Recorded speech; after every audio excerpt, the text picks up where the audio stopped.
Buenos días a todos.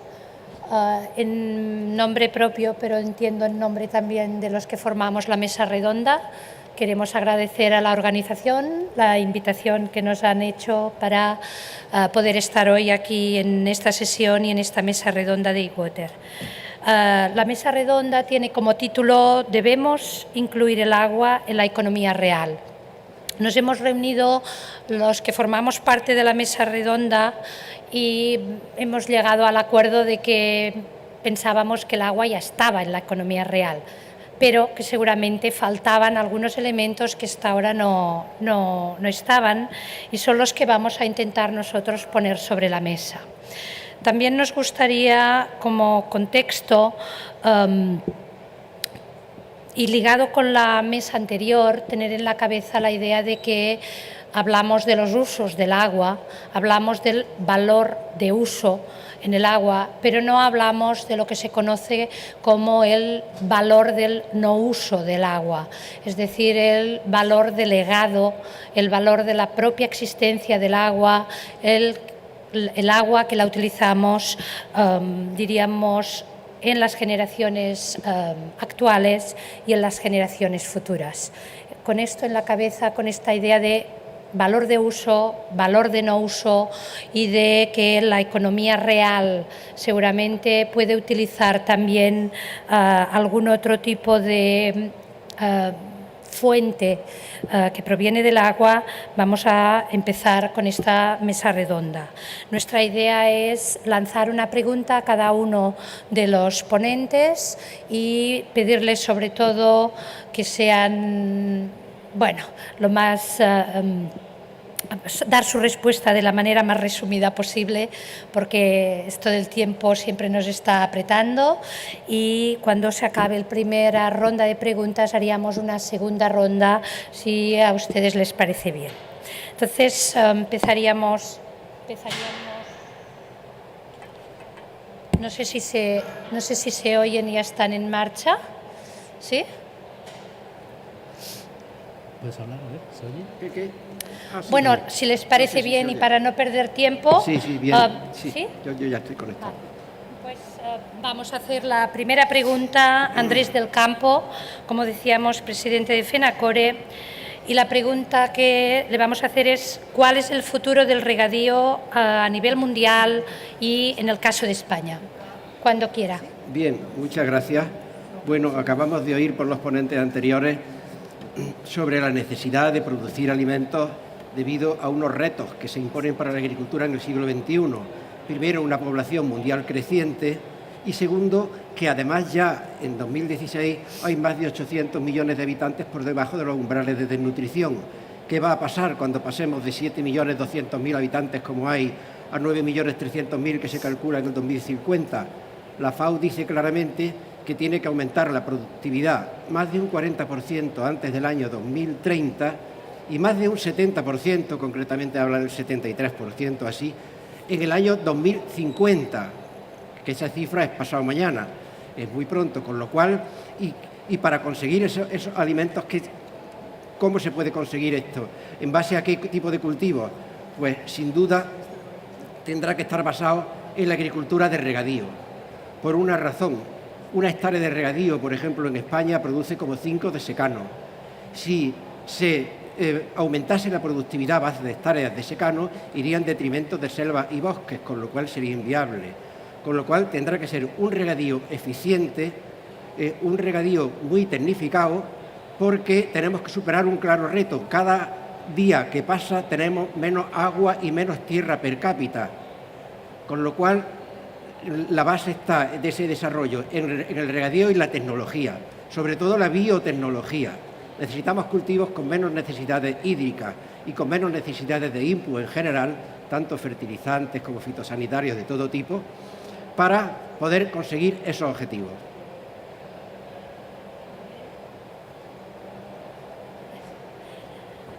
Perdón. Muy bien, muchas gracias. Lorena Olmos. Perdón, se me había olvidado decir que en España, simplemente que la segunda pregunta que me había hecho, en España precisamente ocupando el 14%, entre el 14 y el 16% de la superficie agraria útil, ya producimos el 60% de la producción final. El profesor Lago de Espinosa lo ha comentado también, cifras muy parecidas. Con lo cual, precisamente, ocupando ese mínimo de superficie, se consiguen esas producciones. A nivel mundial, el regadío ocupa el 20% aproximadamente de la superficie y produce poco más del 40%. O sea que tiene que aumentar el nivel de eficiencia a nivel mundial considerablemente, y por eso me baso para decir que no tendrá que ser quien salve los problemas de nutrición en el futuro, la agricultura de regadío. Muy bien, muchas gracias. Lorena Olmos, que es profesora de la Universidad de Zaragoza, le preguntaríamos qué efectos socioeconómicos se derivan precisamente de esta modernización en los procesos productivos de la agricultura.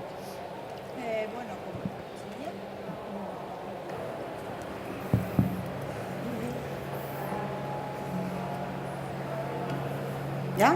Sí. Bueno, como ya se ha apuntado varias veces hoy, es la agricultura quien es el sector que más emplea los recursos hídricos a nivel mundial. Alrededor del 70% de este agua dulce, este agua azul, es empleada por la agricultura y además en concreto por la agricultura de regadío. Entonces, bueno, como apuntaba el señor del campo, yo creo que la transformación de estos procesos productivos de regadío, esta modernización, conllevaría indudables ventajas, tanto económicas, porque el agua es un input del proceso productivo, como también sociales. El agua no deja de ser un elemento vital para la humanidad.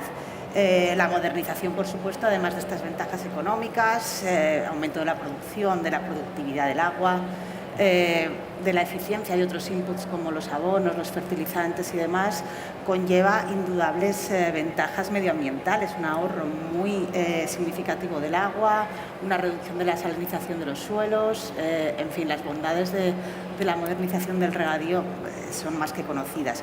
Y de hecho en España se ha hecho mucho esfuerzo en este proceso modernizador. Durante el periodo 2005-2015, las hectáreas con riego modernizado han aumentado en un 25%. Bueno, esta cifra es bastante elevada y de hecho hoy en día el 70% de las hectáreas dedicadas a regadío han modernizado ya sus técnicas, ya sea por goteo, por aspersión. Hablo respecto, por supuesto, al riego a mantas por superficie. ¿Esto qué quiere decir? Pues que aún queda trabajo, es decir, ese 30% restantes de hectáreas aún usa el riego a manta. Bueno, los beneficios de culminar este proceso, por tanto, los beneficios económicos son más que evidentes. Se hizo un estudio hace poco para la zona del canal de Urgell, donde actualmente solo el 9% de las hectáreas tienen el riego modernizado.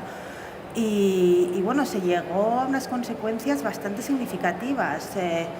Tendría unas consecuencias sobre tanto la economía como el mercado laboral muy elevadas, por indicar algunas.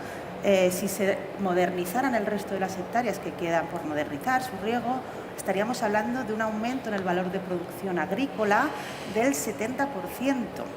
No solo en el sector agrícola, sino que este sector se caracteriza por tener un poder de arrastre muy elevado sobre otros sectores. Entonces, por ejemplo, el de la comercialización también aumentaría bastante su valor de producción, o el de la industria alimentaria, por supuesto. Estamos hablando de una cifra de un 6%, que también es bastante significativa. ¿Qué conlleva todo esto?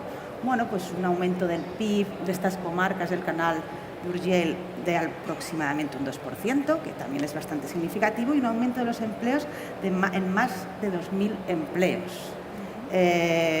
Bueno, entonces los beneficios económicos yo creo que son evidentes. Aquí el problema, en mi opinión, está en la identificación de estos beneficios, tanto los beneficios económicos por parte de agricultores, comunidades de regantes, como los beneficios sociales por parte de las instituciones, que yo creo que deben jugar un papel fundamental en este proceso de modernización. Y aquí, simplemente para concluir, déjame resaltar dos factores que yo considero fundamentales, ¿vale? Por un lado es el precio del agua, ya se ha hablado mucho durante toda la mañana, y por otro, la financiación de estas infraestructuras. En cuanto al precio, bueno, evidentemente hoy en día el precio del agua está muy por debajo de su coste real. Si repercutiéramos todo el coste del ciclo integral, yo creo que se llevaría a cabo un incentivo para que pues, estos agentes regantes, regantes más bien, invirtieran en una modernización de estos procesos. Pero claro, esto como segundo factor yo señalaría el papel de las instituciones, el papel de las instituciones públicas en la financiación de todo este proceso, que yo creo que es clave para que se finalice. Gracias, Lorena. Alguien que seguramente sabe mucho desde el punto de vista de las instituciones es Miguel Ángel Ródenas, al cual le preguntaríamos, diríamos, esta relación entre el agua y la economía real desde la perspectiva de los diferentes usos de una cuenca. ¿Cuál es su opinión? ¿Cómo lo ve? Muchas gracias, encantado por estar aquí. Conexionar agua y economía pues es una cuestión muy compleja. Como por ejemplo si conexionáramos petróleo y economía, quizás el agua tiene unos valores muy distintos a un bien como el petróleo o alguna cuestión. Desde el punto de vista de la administración pública, desde el punto de una confederación de los distintos usos para abastecimiento de agua, para regadío, para usos industriales o bien para el medio natural, el medio ambiente, ¿cuál es la conexión con la economía?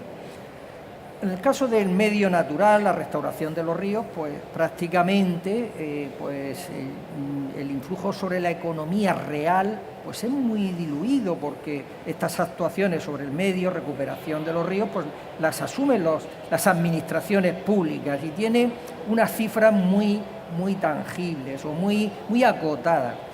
En el tema del abastecimiento de agua a la población o los usos urbanos, los usos industriales asociados a urbanos, pequeñas industrias, pues quizá esa conexión en un país desarrollado como España o en la Unión Europea se da por hecho. Es decir, no es posible hablar de economía si no tienes un abastecimiento de agua en una vivienda. Entonces, ¿cómo hablar de economía? Bueno, pues ahí. Yo desde el punto de vista de una confederación, y pues tengo que hablar indudablemente de mi posición en la Confederación Hidrográfica del Segura, que es de todas las demarcaciones, de las más de 200 demarcaciones que hay en la Unión Europea continental, pues es la que menos pluviometría tiene, la que mayor escasez de agua tiene. Pero a la vez hay un uso intensivo del agua en la agricultura, en regadío, en el uso en regadío. Estamos hablando de todos los años un uso de más de 1.500 millones de metros cúbicos anuales en uso de regadío. Por tanto, ahí tiene un componente económico muy claro de señalar.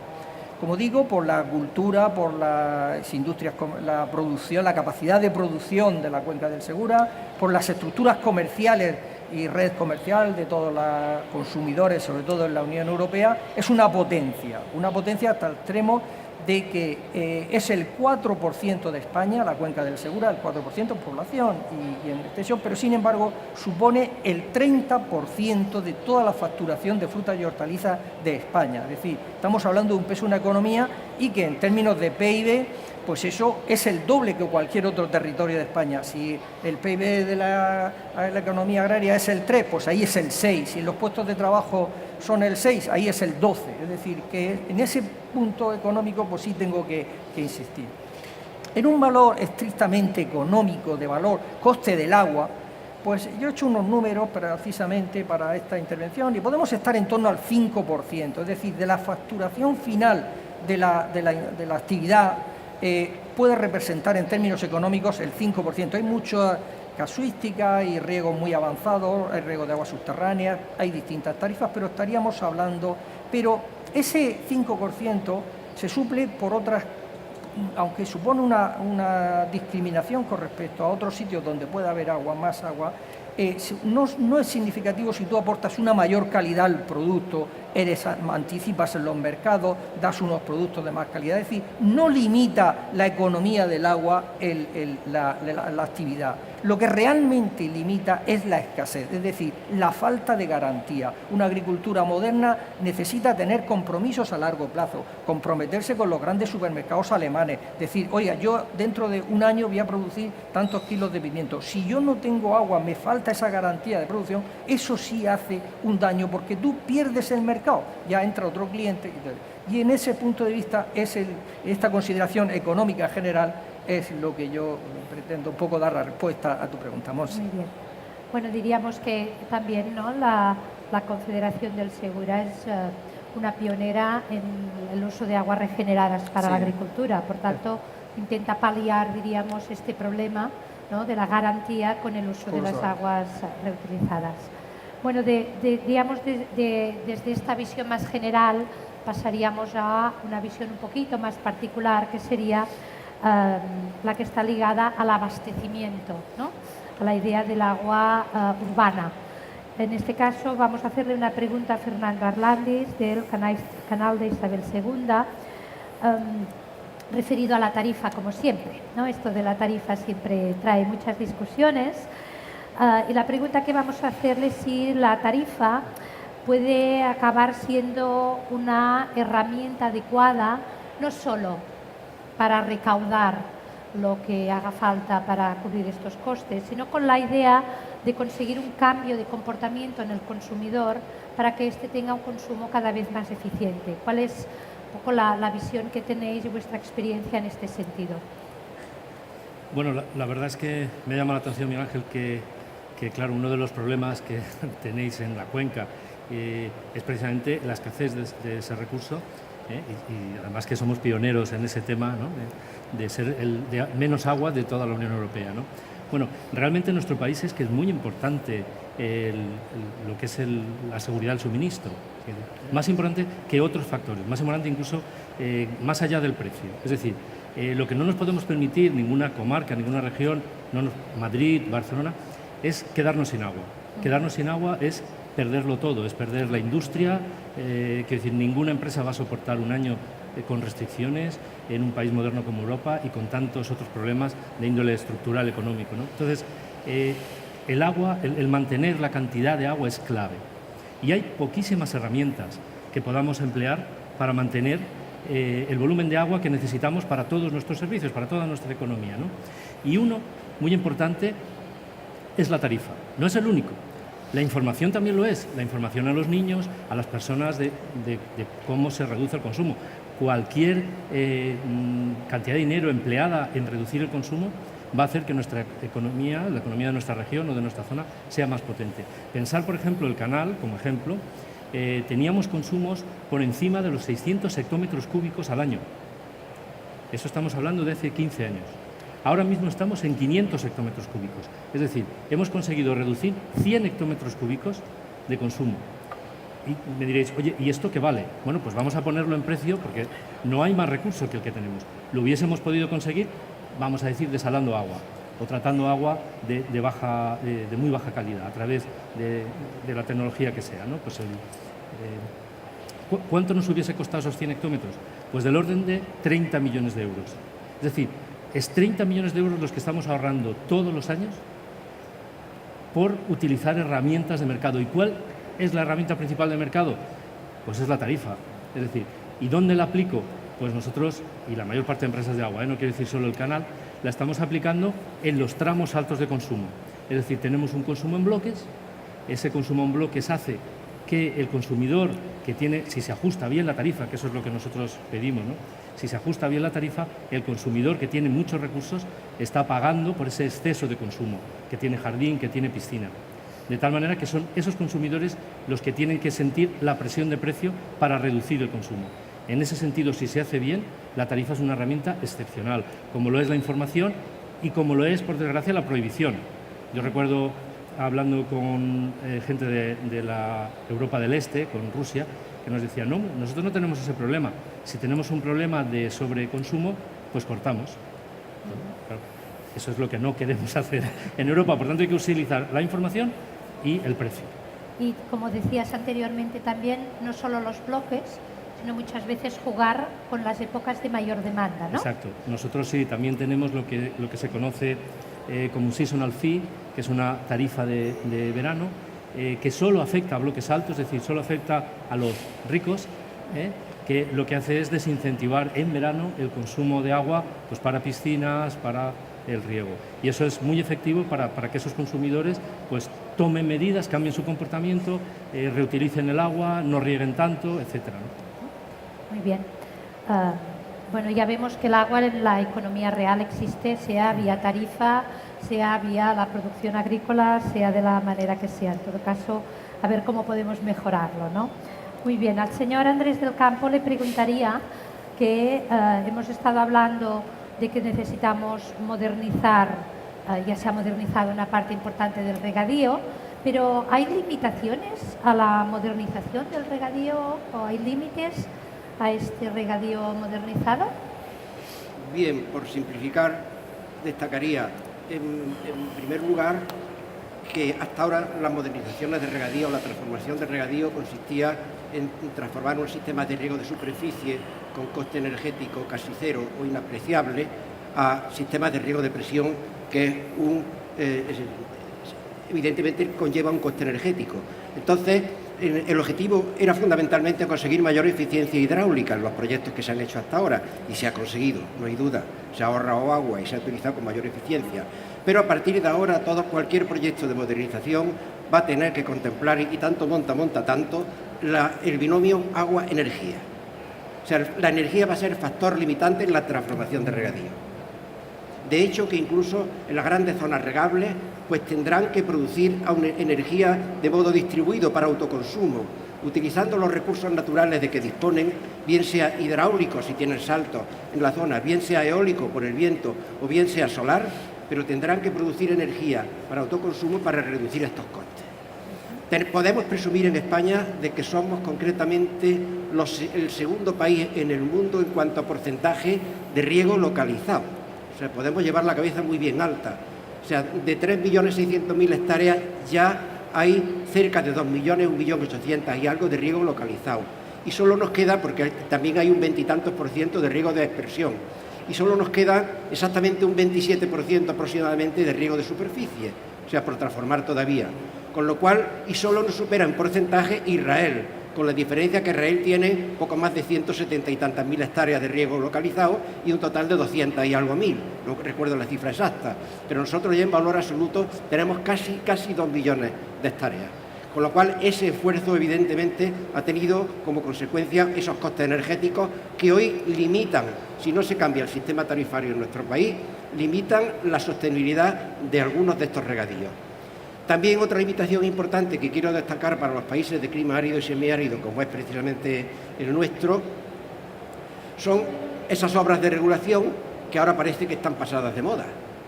Si no hubiese obras de regulación en España y estuviésemos a merced del agua que discurre por los ríos, apenas si podríamos vivir 4 millones de habitantes utilizando los ratios de consumo actuales durante los meses de junio y julio, o de julio y agosto, perdón. Con lo cual, las obras de regulación, y no solo van a tener importancia para que esos regadíos se puedan amortizar y, como bien decía Miguel Ángel Ródenas, no se pierdan los nichos de mercado, no se puede producir un año sí y 3 no, sería insostenible. O sea que van a ser fundamentales también para combatir los impactos negativos del cambio climático. Insisto, en lo único que coinciden los estudios relacionados con el cambio climático es que pueden aumentar las temperaturas, que las lluvias van a tener un carácter torrencial y unos periodos de sequía más amplios. Pues ahora más que nunca serán necesarias esas obras de regulación, primero, para impedir los daños que ocasionan las grandes avenidas, inundaciones a las ciudades, al medio ambiente y, por supuesto, al campo. Y, por otra parte, para disponer de agua en esos periodos de sequía que van a ser más prolongados. Con lo cual, las cuencas hidrográficas de los países de clima árido y semiárido, si están bien reguladas, mitigarán sensiblemente los impactos negativos del cambio climático.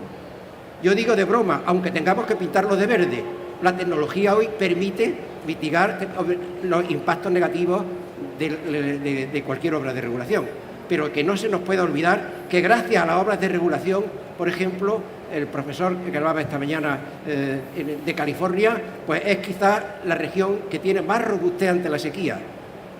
Si dejase de llover de pronto, aguantaría más de 850 días sin agua, sin problema. En Europa no creo que llegásemos ni a 60 días. Muy bien, gracias. No sé si he contestado. Gracias por el link también entre lo que es el agua y la energía, que no por repetido es menos importante, sin ninguna duda. Lorena, en tu opinión, diríamos cuál es la contribución a la sostenibilidad de los recursos hídricos de un uso eficiente del agua, pero en el ámbito de la agricultura. Sí, bueno, por seguir el hilo del binomio agua-energía, a mí me gustaría ampliarlo un poquito y hablar, bueno, comenzar hablando del nexo agua, alimentación y energía, Claro. ¿vale? Incorporar el elemento de la alimentación. Bueno, es un tema además que se ha tratado mucho en la reciente Cumbre de París, en la COP21, y bueno, todos sabemos que existen muchas tensiones en este nexo, en agua, alimentación, energía. Tensiones que además se van a ver muy intensificadas por dos factores, por el cambio climático y por el rapidísimo crecimiento demográfico actual y previsto. Solo por dar algunas cifras, y tampoco me quiero poner apocalíptica, pero son estimaciones que yo veo bastante razonables, la FAO estima que para el año 2050 la producción de alimentos se deberá incrementar en un 60%, que además el consumo mundial de energía aumentará en un 100, en casi un 100%, y el consumo de agua para el riego en un 10%. Bueno, yo creo que estas cifras nos hacen replantearnos nuestro patrón de cultivo, o sea, nuestro patrón productivo en concreto en la agricultura de regadío, ¿no? Bueno, entonces creo que la modernización del riego es fundamental para aliviar estas tensiones en el nexo agua, alimentación, energía. ¿Cómo lo puede aliviar? Bueno, básicamente dos factores. El primero es que la modernización del riego podemos estimar que en promedio aumenta la productividad de la tierra en un 20%. Vale, ese es el primer factor, pero es que además también reduce el consumo de agua, dependiendo del cultivo, pero en promedio podríamos decir a la mitad. Entonces, ¿qué pasa si sumamos ambos factores? Pues por dar algunos datos, podemos decir que la misma cantidad de alimentos de producción agrícola se puede conseguir con un 60% menos de volumen de agua. Yo creo que es más que llamativa esta cifra, ¿no? Es decir, que, bueno, haciendo un cálculo un poco grosso modo, estaríamos hablando de una reducción del uso de los recursos hídricos de un 30% anual. Bueno, y esto en cuanto a la sostenibilidad.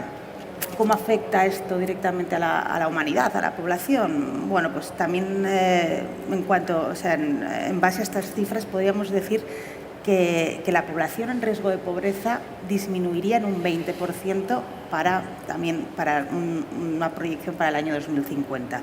A mí me parece bastante importante.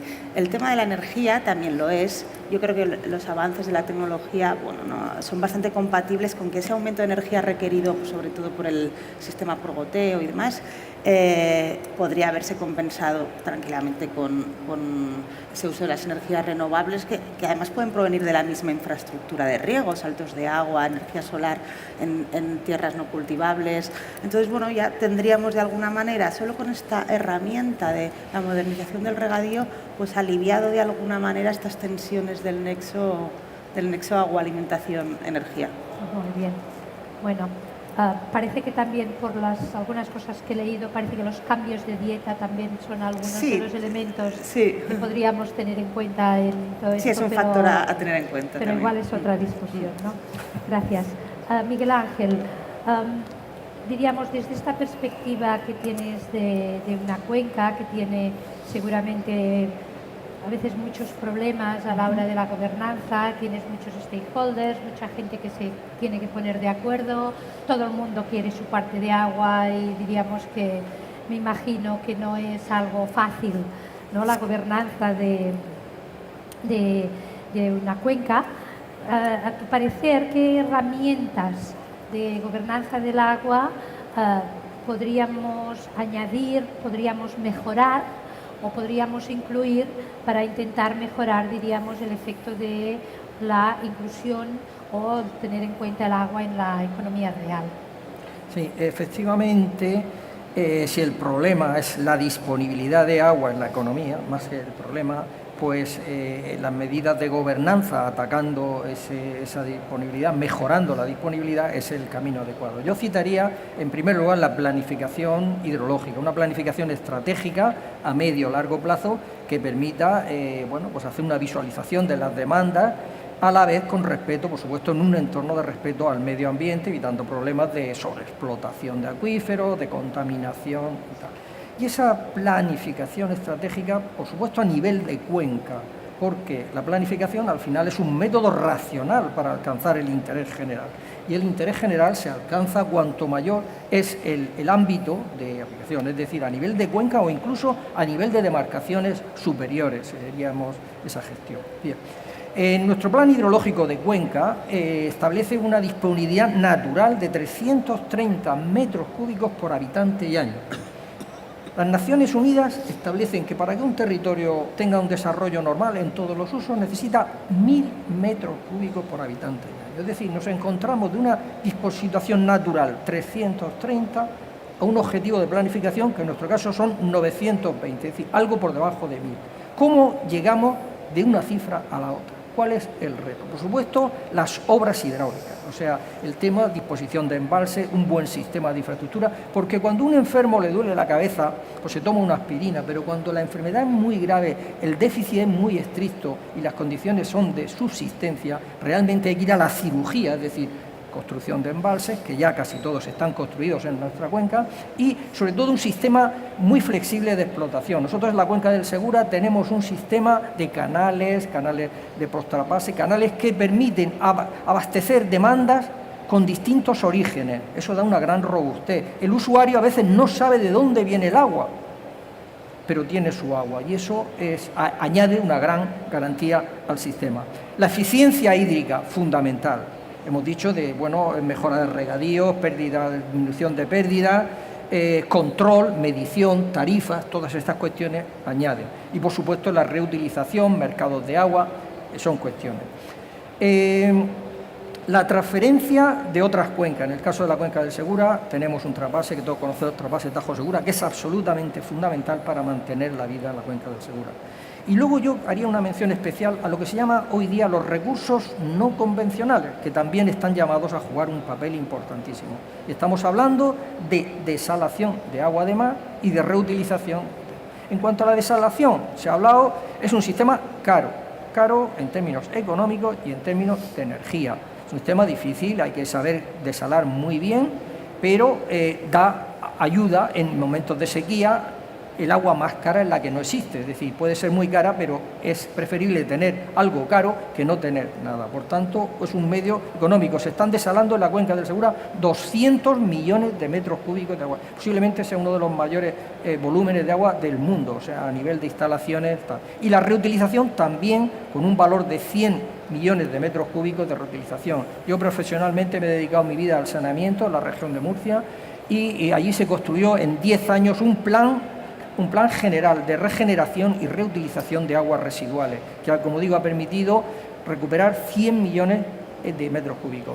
Pero a la vez ha permitido recuperar el río Segura, es decir, el río era un río muy contaminado, posiblemente el más contaminado de toda la Unión Europea, y ha pasado en 10 años a ser un río que no tiene contaminación. Tanto es así que ha merecido este año 2016 el European River Prize de la International River Foundation, es decir, el premio medioambiental más importante de recuperación de río ha sido otorgado este año al río Segura por este plan de regeneración y reutilización. Y quiero decir que esto tiene una gran proyección en el mundo, todo está por hacer en temas de depuración y regeneración de agua.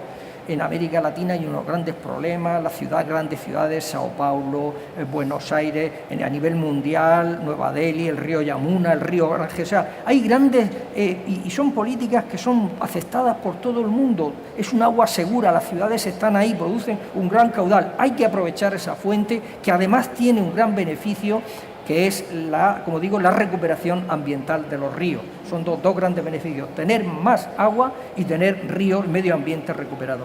Yo ya para terminar sí quiero hacer que a pesar de este esfuerzo de todos estos medios, toda esta gobernanza, la cuenca del Segura no llega a alcanzar ese objetivo deseable y no es posible alcanzarlo sin una planificación nacional del Estado. Necesitamos llegar a esa planificación que se base pues, en los principios del interés general del Estado y también en la solidaridad entre los distintos territorios.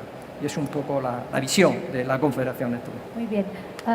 Me parece excelente que alguien empiece a hablar de la necesidad del agua regenerada en la agricultura y para otros usos y que todos dijéramos que aceptamos que esto sea así, ¿no? Porque en el papel papel lo soporta, pero luego a veces parece que hay ciertas resistencias. Fernando, hablábamos de las tarifas, de lo que podemos hacer para intentar modificar el comportamiento del consumidor, pero sí que a veces lo que nos ocurre es que tenemos que aumentar las tarifas y no sabemos muy bien si aumentando estas tarifas, diríamos, la gente baja su consumo o no. ¿Qué es lo que ocurre ahí? Lo que los economistas llamamos la elasticidad, ¿no? La elasticidad. En ese sentido, aumentamos muchísimo el precio. ¿Qué puede pasar si hacemos esto? ¿Conseguimos que baje? Si no, ¿a quién perjudica? Un poco acabaríamos con esta pregunta. Muy bien. Oye, la verdad es que después de unos temas tan interesantes como los que están comentando nuestros compañeros, parece el nuestro un poco más frívolo, vamos a decir, pero a mí me llama mucho la atención porque hicimos una encuesta en nuestra propia empresa para ver cuál era el coste, para que si la gente tenía en la cabeza qué coste diario una familia tenía en términos de agua, ¿no? Bien, pues cuando les dábamos varias opciones, la verdad que no gana nunca la real. Es decir, el coste en Madrid, y bueno, vamos a decir que sea cercano al medio, ¿no?, de España, el coste en Madrid para una familia es el equivalente a 60 céntimos, es decir, a medio café. O sea, con lo que uno paga de agua al día, una familia, realmente solo puede el matrimonio compartir a medias un café. O sea, no llega para más, pues ya los niños tienen que desayunar en el cole, ¿no? Es decir, es bajísimo el coste del agua. Aún así, es verdad que con el sistema de bloques, y es lo que estábamos hablando, conseguimos que ese coste económico bajo se visualice, porque realmente si tú no visualizas el coste, la tarifa no sirve para nada, es meramente recaudatoria, ¿no? Tienes que visualizar ese coste para cambiar tu comportamiento. ¿Qué ocurre? Que con estos sistemas es verdad que en algún caso se pueden producir distorsiones, y no solo eso, sino que hay personas que no pueden pagar el agua. Esto lo sabemos, o sea, no pueden pagar el agua, no pueden pagar la luz, no pueden pagar nada, ¿no? ¿Qué hay que hacer en estos casos? Bien, aquí hay mucha discusión, en el mundo del agua tenemos mucha discusión sobre si tenemos que ser las empresas o tienen que ser las administraciones los que se encarguen de este problema.